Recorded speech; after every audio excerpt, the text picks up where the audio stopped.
Kang Akun dengan Kang Renaldi misalnya nanti jadi katakanlah, itu kira-kira program untuk infrastruktur di Kota Subang itu akan seperti apa? Jadi kalau bicara pemekaran, saya bagian ya ketika 2018, 2023 bahkan sebelumnya. Iya. Nah ini yang menarik Pak Haji, terkait dengan kemacetan. Ini Ya. kita tahu bahwa Subang sekarang sudah mulai tunjangan atau juga tunlok guru atau ASN ini memang sebelumnya seperti apa sih dan sekarang Berarti pemimpinnya juga harus milenial. milenial gitu. Ini promosi ya. Gitu. Assalamualaikum warahmatullahi wabarakatuh. Halo wargi kota subang.com. Ketemu lagi di channel Kota Subang. Alhamdulillah di edisi podcast kali ini kita sudah bersama dengan salah satu calon wakil Bupati Subang yang selama ini sudah kita kenal tentunya karena beliau juga sebelumnya merupakan wakil Bupati Kabupaten Subang periode 2019-2020. 2018, 2023 betul banget dengan Kang Agus Mashkur ya. Sehat Pak Haji. Saya manggilnya apa nih, Kang Akur atau gimana nih? Bebas Bebas Kang ya. Agus juga boleh. Kang bebas. Agus boleh. Oke, mungkin Kang Akur aja supaya lebih akrab lagi. Ya. Dan untuk warga Kota Subang yang mungkin yang belum tahu, Kang Agus ini berpasangan dengan Kang Renaldi ya Kang ya. Jadi pasangan religius, paslon nomor urut 2 yang didukung oleh Partai Golkar, Partai PDI Perjuangan dan juga Partai Keadilan Sejahtera ataupun juga PKS. Baik, Pak Haji, langsung aja mungkin ya ini sebagai sebuah awalan podcast kita pada kesempatan kali ini. Ini apa yang membuat Pak Haji tertarik kembali untuk istilahnya maju kembali untuk menjadi salah satu wakil kepala daerah di Kabupaten Subang nih Pak Haji? Setelah sebelumnya kan sempat jadi wakil bupati juga. Nah sekarang apa yang latar belakang ini Pak Haji? Ya panjang ya kalau bicara latar belakang, tapi intinya bahwa saya dengan pengalaman dan pengetahuan ingin memberikan kontribusi yang terbaik buat masyarakat Subang. Artinya memberikan kebaikan mudah-mudahan dengan kontestasi pilkada ini untuk bagaimana bisa membangun Subang lebih baik lagi dan lebih maju lagi. Lebih maju lagi, baik. Nah, berbicara mengenai soal dari banyak pertanyaan Pak Haji mewakili mungkin masyarakat Subang, terutama anak muda seperti saya, misalkan milenial, bahwa kan di antara ketiga paslon yang ada, ini hanya paslon nomor 2 istilahnya, yang punya istilahnya berpasangan antara anak muda dan juga senior lah istilahnya seperti itu. Nah ini pertama Pak Haji memandangnya seperti apa kolaborasi ini, terus yang kedua kenapa misalkan berpasangan dengan Kang Renaldi begitu Pak Haji? Ya, saya pikir diksi yang tepat adalah sebagaimana yang disampaikan oleh Kang Renaldi, calon Bupati Subang. Beliau mengatakan ini paduan kolaborasi antara pasangan anak muda dengan yang berpengalaman. Yang berpengalaman. Jadi bukan orang tua tapi bukan senior juga, tapi yang berpengalaman. Terima kasih, ini juga apresiasi dari calon Bupati Kang Renaldi kepada saya sebagai orang yang dianggap punya pengalaman untuk membantu Subang lebih maju lagi dengan Partai Golkar. Ini salah satu hal yang menggelitik juga nih Kang Akur. Sebagai seseorang yang berpengalaman di Kabupaten Subang, ini kan ketika kita di media sosial terutama di media, ini banyak juga pertanyaan-pertanyaan tentang bagaimana Subang ini ke depannya. Terus ada pertanyaan menggelitik katanya, ini dari dulu sepertinya infrastruktur di Subang itu masih belum maksimal. Nah ini kalau misalkan Kang Akun dengan Kang Renaldi misalnya nanti jadi katakanlah, itu kira-kira program untuk infrastruktur di Kota Subang itu akan seperti apa? Ya, hasil diskusi kami begitu jadi dengan tim dan juga dengan Pak Bupati bahwa memang untuk infrastruktur target kita, fokus kita adalah menyelesaikan semua jalan-jalan yang ada di Kabupaten Subang dulu. Artinya fokus kita adalah memperbaiki jalan-jalan yang rusak. Baik. Karena selama ini mungkin beberapa jalan, ruas-ruas jalan yang rusak ini terabaikan dengan berbagai macam kondisi lah. Maka ke depan kami fokus terhadap jalan-jalan yang sudah ada dan memang sudah rusak. Sehingga saya berkeyakinan, insya Allah kami berkeyakinan bahwa dalam waktu 5 tahun itu jalan-jalan yang ada ya kurang lebih panjangnya 1197 km dan sebagian besar itu jalannya rusak berat dan juga sedang, itu kita akan segera perbaiki. Nah, jalan-jalan yang rusak lainnya juga karena kami juga punya anggota di partai kami ini kan, koalisi ini punya anggota DPRD yang baik di provinsi ataupun juga di pusat. Ini juga yang akan kita dorong untuk mereka bisa membantu bagaimana proses percepatan pembangunan di Kabupaten Subang. Baik. Nah, lalu sebelumnya selama kepemimpinan Kang Akur sendiri, Kang, ketika 5 tahun ke belakang ini sudah sejauh mana infrastruktur terbangun atau mungkin terperbaiki lah di Kabupaten Subang ini? Ya kalau persentasenya saya tidak ingat begitu. Ada jalan-jalan yang memang ada perbaikan, tetapi memang ada juga jalan-jalan yang mulai dirintis dibikin baru ya gitu. Nah dibikin baru ini, jalan-jalan yang dibikin baru ini kan pada akhirnya sekarang selama 5 tahun ini jalan itu nggak kemana-mana gitu. Artinya jalan itu belum memberikan efek yang positif. Belum memberikan manfaat yang banyak, artinya secara keseluruhan buat masyarakat Subang karena jalan itu masih menggantung. Nah, makanya kami tidak ingin bahwa ketika proses 5 tahun ini membangun satu pembangunan, pada akhirnya mangkrak. Kami ingin tuntas dulu. Makanya untuk salah satu programnya adalah kami bersepakat bahwa kami akan menyelesaikan dulu jalan-jalan yang sudah ada dan rusak berat, begitu. Dibanding harus membuat jalan-jalan baru, jalan-jalan baru. Memang kita akan lihat apakah di dalam one management itu kan ada yang disebutnya penting dan genting. Mungkin jalan itu penting, ya kita buka akses yang baru, tapi belum tentu genting. Baik. Ya, maka kita cari di mana dengan one management itu adalah di mana jalan itu adalah penting dan juga genting. Genting artinya memang harus kita perbaiki. Kalau nggak ditunda, rakyat kita tuh ya sulit susah lah ya, betul. Biaya bisa jadi mahal gitu ya, karena jalur transportasi yang rusak gitu. Nah ini yang menarik Pak Haji, terkait dengan kemacetan. Ini kita tahu bahwa Subang sekarang sudah mulai macet ya. Apalagi ketika misalkan weekend menjelang seperti itu, karena tentunya sebagai warga Subang kita juga merasakan bahwa setiap weekend di Subang udah mulai macet, udah mulai rame. Dari sisi sosial, kondisi sosial, ini kira-kira akan seperti apa ketika kemacetan terjadi Pak Haji? Apakah mungkin itu tadi membuka jalan baru untuk mengurai tadi kah, atau mungkin ada katakanlah strategi lain?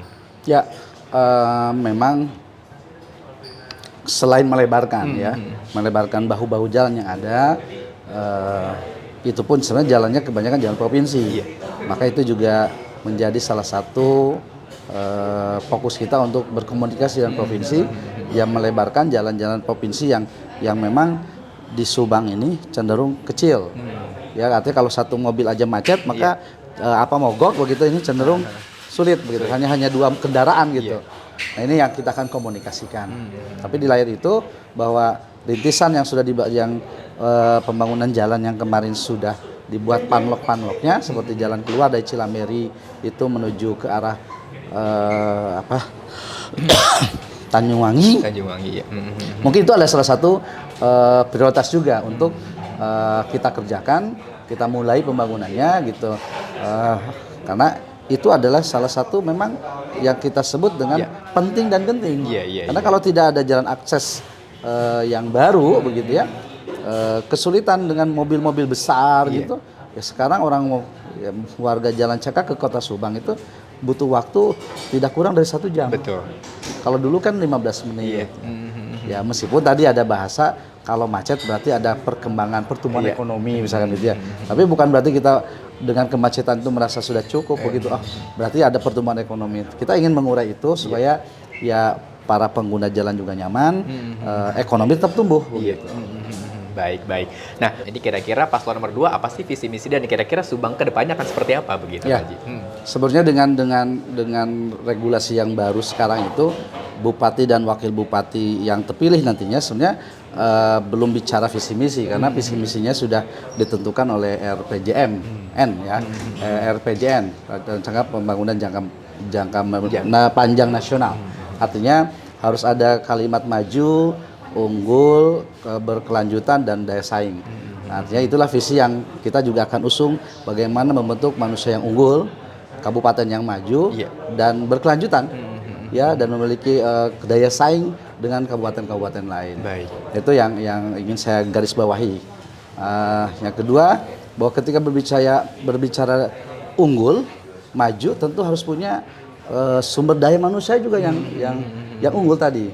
Maka religius itu bukan hanya sekedar akronim dari pasangan Renaldi dan Agus begitu ya, tetapi bahwa kita juga punya hope, harapan, dan juga cita-cita bahwa masyarakat Subang itu menjadi masyarakat yang religius, masyarakat Subang yang Subang berkah.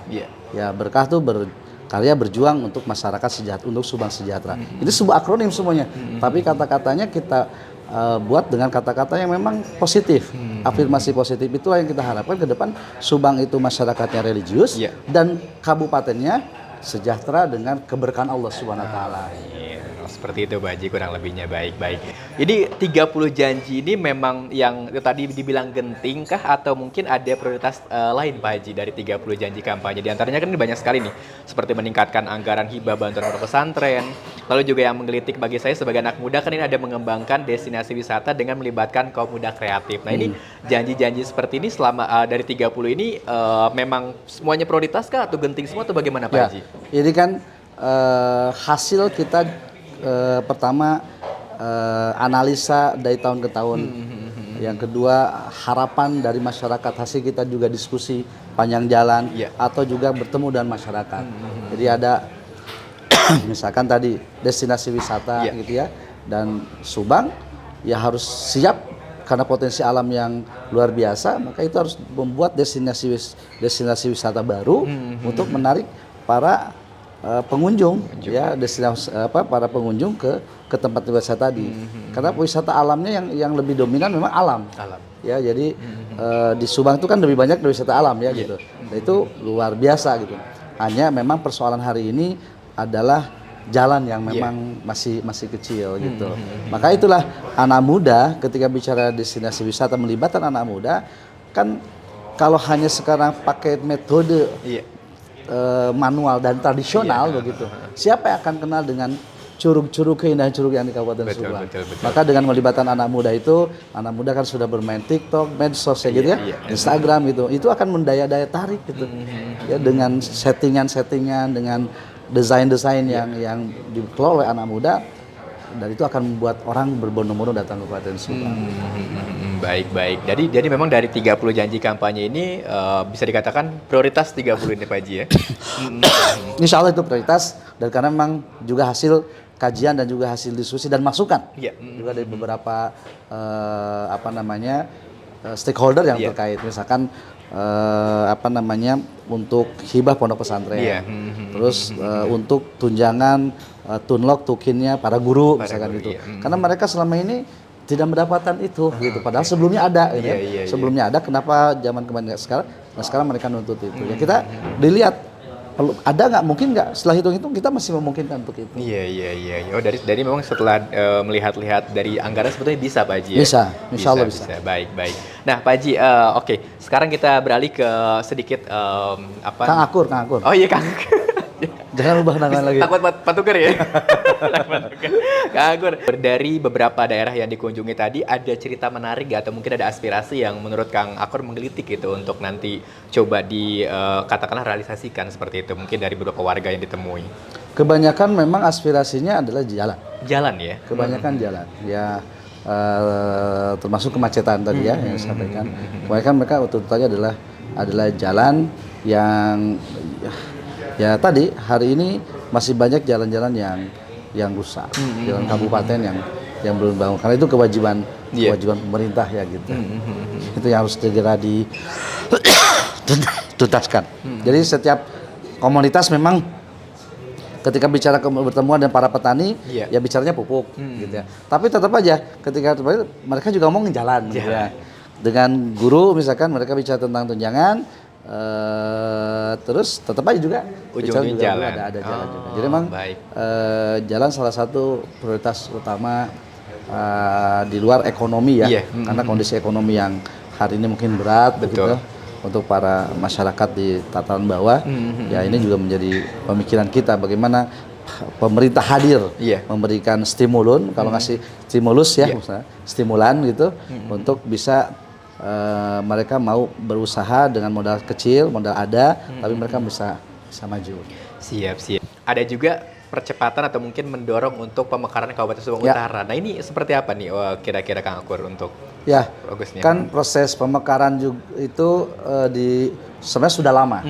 Ya ketika saya jadi anggota dewan pun gagasan pemekaran itu sudah dilakukan oleh teman-teman dari Pantura khususnya.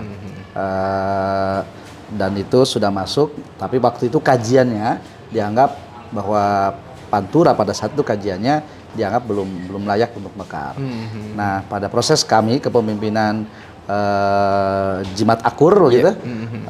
Itu kita coba realisasikan karena usulan masyarakat juga, dan hasil analisa ya kelayakan pemekaran itu dianggap bahwa ketika dimekarkan ini memang sudah layak. Artinya kabupaten induk dan juga domnya juga itu tetap bisa eksis begitu ya. Nah, dan itu proses sudah sampai di gubernur, sudah ditetapkan, artinya dan sudah di Kementerian Dalam Negeri. Artinya sekarang proses adalah proses bagaimana moratorium itu bisa dicabut. Nah, artinya bisa direalisasikan dengan pencabutan moratorium penghentian tentang pemekaran. Nah, saya punya keyakinan maka 5 tahun ke depan dengan 4 anggota DPR RI ya, dari Golkar 2 gitu ya, dari PDIP 1, dari PKS 1, 4 orang ini saya kira menjadi duta-duta besar kami nantinya untuk mendorong untuk pemekaran. Tetapi kalau pasangan yang juga sama, maka partai lain juga sama-sama ikut bantu. Karena ketika sudah dimekarkan, maka ini akan jadi pertumbuhan ekonomi muncul di dua kabupaten itu. Jadi kalau bicara pemekaran, saya bagian ya ketika 2018, 2023 bahkan sebelumnya, jauh sebelum itu saya bagian dari mengharap adanya pemekaran biar cepat proses percepatan. Karena tadi Subang itu kan kurang lebih 2050 km persegi. Betul. Ya teman, kemarin saya lihat ada penambahan, mungkin 2165 km persegi. Artinya luasnya sangat luas. Sangat luas. Maka kalau dibagi dua, ini akan maju dengan adanya, kemarin Pak PJ mengatakan adanya 2 kawasan ekonomi khusus.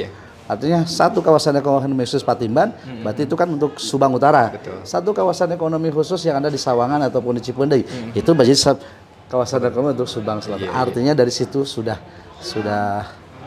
bisa 2 kabupaten ini nantinya itu akan maju. Tinggal berikutnya adalah didorong selain oleh kabupaten, oleh masyarakat, juga oleh legislatif yang ada di tingkat pusat. Kang Akur, berbicara mengenai soal ini dia, tadi sempat menarik juga mengenai tunjangan untuk ASN guru ya. Tadi juga sempat dibahas bahwa walaupun ujungnya tetap jalan gitu kan. Nah memang mungkin boleh cerita sedikit Kang Akur, tunjangan atau juga tunlok guru atau ASN ini memang sebelumnya seperti apa sih dan sekarang seperti apa begitu ceritanya? Ya, tunlok itu dulu sebelum kami memang ada.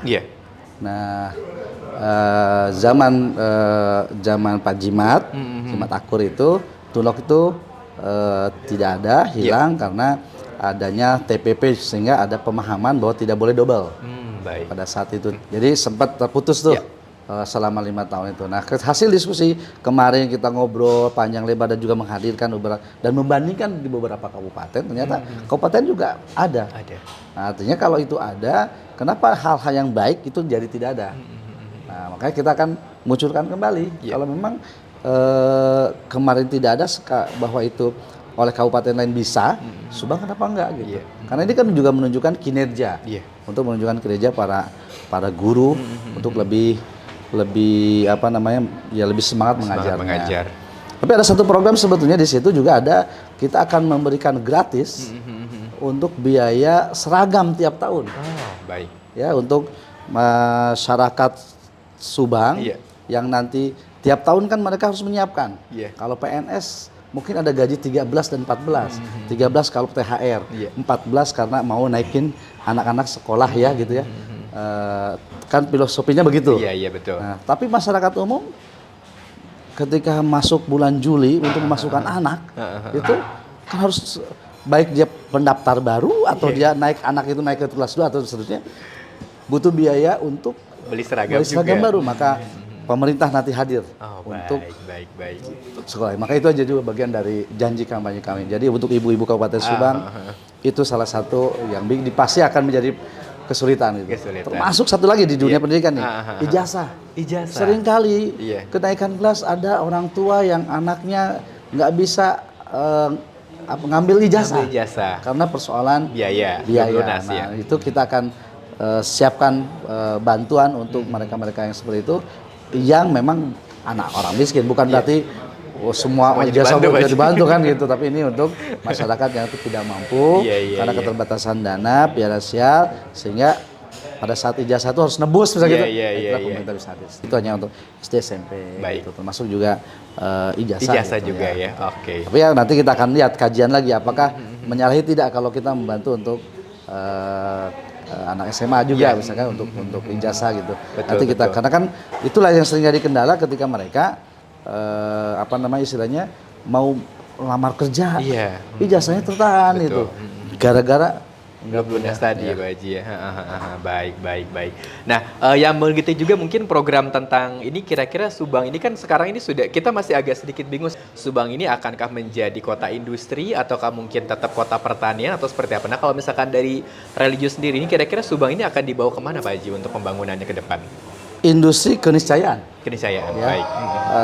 Bahwa Subang itu menjadi kota industri kita nggak bisa halang-halangi karena itu sudah juga keputusan negara dan pemerintah di mana bahwa Subang sudah menjadi 2 kawasan ekonomi khusus. Itu kan berarti industrialisasi di sana. Tetapi bahwa komitmen kita untuk menjadi penghasil penghasil pangan ya dalam hal ini beras ya padi terbesar di Indonesia gitu ya. Nomor urut 3 hari ini itu juga komitmennya untuk dipertahankan ya harus menjadi bagian dari menjadi kesepahaman kita.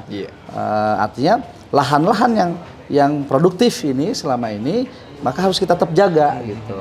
Nah, kalau di dalam RT RW kita batasi bahwa untuk lahan persawahan itu 65.000 hektar, misalkan begitu ya, maka itulah nilai psikologi. Tidak boleh lagi ada lahan pertanian yang beralih untuk industri. Di luar itu banyak lahan-lahan yang bisa kita optimalkan untuk lahan-lahan industri. Baik. Karena memang masih banyak lahan yang bisa dimanfaatkan Pak Haji.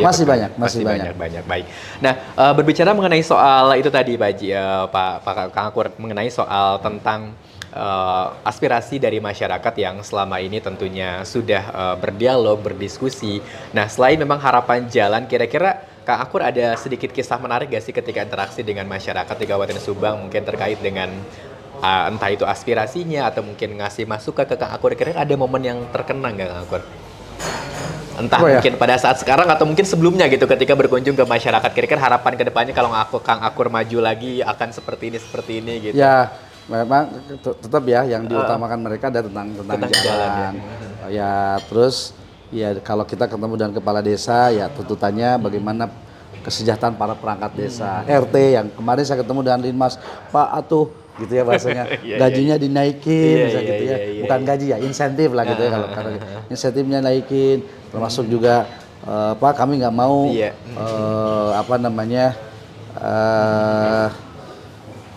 udah mah kecil, tapi apa istilahnya sudah mah kecil dan dirapel gitu. Nah itu saya di dalam program kami itu bahwa insya Allah untuk siltap itu kita akan laksanakan sesuai dengan aturan bahwa itu akan kita cairkan tepat waktu. Baik. Itu yang mereka berkeluh kesah terhadap itu. Baik. Nah, baik Kang Akur, berbicara mengenai soal tadi melibatkan anak muda dalam mengembangkan destinasi wisata ya. Tapi kira-kira ada lagi nggak sih program untuk anak muda kreatif di Subang? Kira-kira ke dalam kepemimpinan nanti Kang Akur sama Kang Renaldi kalau misalkan terpilih seperti apa?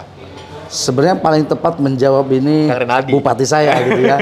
Bupati kita insya Allah 2024-2029. Yang paling tepat itu sebenarnya. Tapi nggak apa-apa, paling tidak bahwa pemikirannya sama, ada kesamaan. Bahwa kita ingin melibatkan. Dan sebagaimana pernah disampaikan oleh Kang Renaldi bahwa dia akan bertemu, mengadakan event-event anak-anak muda untuk saling bertukar pengalaman. Karena saya pikir banyak orang-orang Subang yang berprestasi, dia baik membuat sebuah ya dengan kreativitasnya begitu ya, sehingga mereka sudah bisa katakanlah cuan, gitu ya.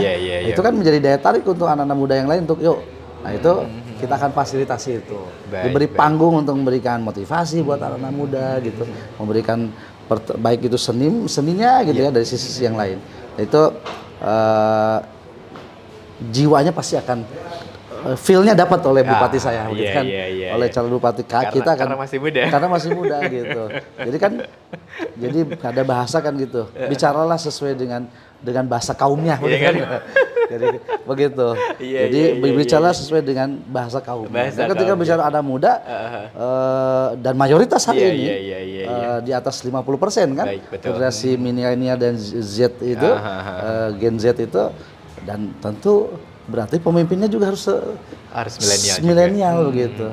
Ini promosi ya, gitu. Bener-bener Ya, kampanye. udah memang kampanye, waktunya Bener-bener kampanye memang gitu. kampanye sekarang. Jadi, sehingga ketika diajak ngobrol, Iya. bukan hanya sekedar mengiyakan, tetapi bahwa feel-nya dapat. Iya, Feel-nya dapat, feel-nya gitu. dapat ya, baik. Nah, kira-kira Kang Akun dengan Kang Renaldi seberapa istilahnya ya katakan seberapa optimis untuk bisa memenangkan pertarungan pilkada ini terkait dengan terutama calonnya ada 3 gitu kan, pasti kan Ya. suara juga terbagi menjadi 3 nih. Ya. Kira-kira seperti apa nih? Ya, Optimisme. saya kan tidak diajari untuk menjadi orang pesimis. Betul. Semua juga sama gitu. Maka ketika kita maju, maka pantang untuk kalah. Bahasa gitu kan. Iya. Artinya teman-teman saya dan menemani Kang Renaldi sama, bahwa Kang Renaldi sudah mengorbankan jabatannya sebagai anggota DPRD provinsi. Periode kedua, ketika maju melangkah, berarti kan hitungannya sudah matang. Hitungannya menang gitu kan. Dan demikian juga saya, bahwa ketika maju pun hitungannya harus menang. Jadi insya Allah masalah strategi itu tentu dapurnya sudah Iya, kita betul. siapkan, racikannya sudah ada, chefnya sudah ada, Iya. begitu. Nah, tinggal kami menjalankan saja, mengejar takdir. Optimisme tetap harus ada, karena sesuai hadis Nabi bahwa Allah itu tergantung prasangka hambanya. Baik, Maka selama kita ya berpikir positif, Iya. ya husnuzon sama Allah, bahwa kita bisa menang, insya Allah menang. Insya Allah menang. Dengan Siap. tadi potensi Kang Renaldi sebagai anak muda dibanding kandidat-kandidat yang lain kan, gitu. Iya, betul. Maka itu menjadi mudah-mudahan menjadi daya tarik ya, anak muda terutama. Anak muda. untuk memilih. Amin. Baik. Ya, Terakhir. saya pun kan tidak Ya. terlalu tua-tua amat kan, gitu. Masih milenial lah Masih sebetulnya. milenial. Gaulnya sama anak muda kayak kita kan. Kang. Baik, terakhir Kang Akun, mungkin kira-kira tadi setelah kita ngobrol, kira-kira Kang Akun ingin menyampaikan apa kepada masyarakat Subang gitu? Ya, warga Subang yang saya hormati dan saya cintai, ya momen pilkada ini sebagaimana tagline-nya memang pilkada yang gembira dalam pemilihan langsung gitu ya. Dan tagline-nya memang kita riang gembira, sehingga pilkada ini janjikan untuk sarana kita memang untuk melek politik juga. Jangan sampai kita memilih seperti kucing dalam karung. Ini bagus, dengan podcast ini kita bisa melihat karakter pribadi seluruh kandidat. Tetapi yang paling utama adalah bahwa di lapangan kita nggak boleh saling menjelekan, kita tidak boleh saling menjatuhkan, kita betul-betul bermain ide, kita menjual program, menjual kreativitas dari ketiga pasangan calon. Siapapun adalah orang-orang terbaik. Ya, semua orang baik yang maju dalam kontestasi pilkada ini, tetapi tidak dalam konteks yang baik tadi pasti ada yang terbaik, begitu ya. Pasti ada yang terbaik. Silakan pilih. Tentu bagi saya adalah harapannya masyarakat Subang memilih pasangan nomor 2 ya. Tetapi tentu pilihan diserahkan lagi kepada masyarakat. Yang penting adalah mari kita berpegangan tangan, mari kita terus damai, bahagia, dan tidak saling gontok-gontokan. Beda pilihan itu biasa, tapi yang utama adalah persatuan di antara kita. Ya, begitu ya. Baik. Bahasa Subang. Baik, terima kasih banyak sudah menyimak dan kita bertemu lagi di podcast selanjutnya. Assalamualaikum warahmatullahi wabarakatuh. Ya. Oke, Kang Akun, Satu.